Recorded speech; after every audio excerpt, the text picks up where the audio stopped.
Hi guys! Apektadong-apektado po ang mga Pulangaw dito sa article na ito ng ABS-CBN.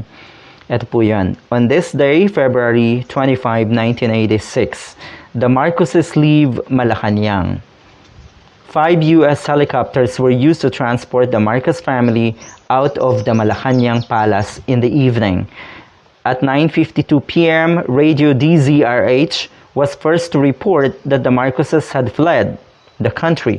Shortly after, the U.S. Air Force TV station FEN confirmed the report. Hindi nila matanggap etong 5 U.S. helicopters ang nag-transport dahil pinapakalat na itong mga Pulangaw na sila or itong mga Marcos ay kinidnap at kung ano-ano pa. Alright. Yan ba yung kinidnap? Tignan nyo naman yung mga dalahin. Hakot-hakot yung kanilang yaman. Antindi talaga na itong mga Pulangaw. Ano ho? Kaya kung kayo po ay may kaibigang Pulangaw, nakaw, wag na.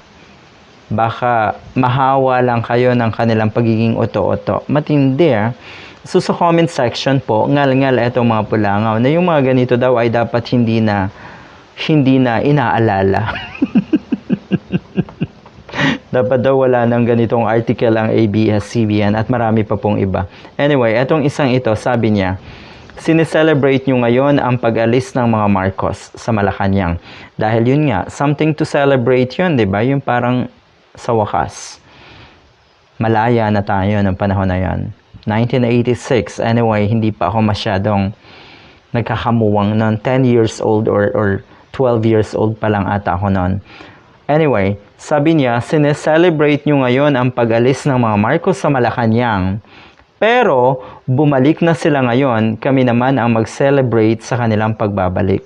So, nagse-celebrate daw itong mga Pulangaw sa pagbabalik na itong mga Marcos. 'Di ba?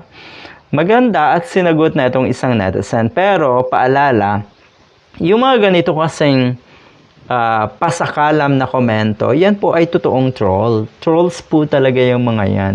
Kaya lang kasi minsan, nababasa syempre ng mga kababayan natin na minsan ay curious sa mga komento at posibleng makalasan pa rin talaga. So, dapat or okay din, nasagutin at barahin. Sabi nung nagkomento or sumagot dito sa comment na ito, anong dapat i-celebrate niyo, boss?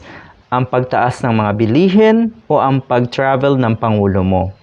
Ano ba talaga dapat i-celebrate? Sige, isipin mo. Sige pa. Ano? Wala talaga? Sabi sa iyo nauto ka lang. So yun yung malaking katanungan, ang lakas ng loob. Ano po ang dapat i-celebrate nyo? Sige nga, isa-isahin nyo po. Kayo po ba ay gumanda na ang buhay? Natulungan ba ang ating bansa na umangat? Gumanda ang imahe? Matapos maluklok etong idolo nyo, bumababa ang presyo or at least nanatili ba ang presyo ng mga bilihin? Mukhang lalong lumala, pataas ng pataas. Kaya, nakakapagtaka, anong dapat ipag-celebrate? Di ba wala?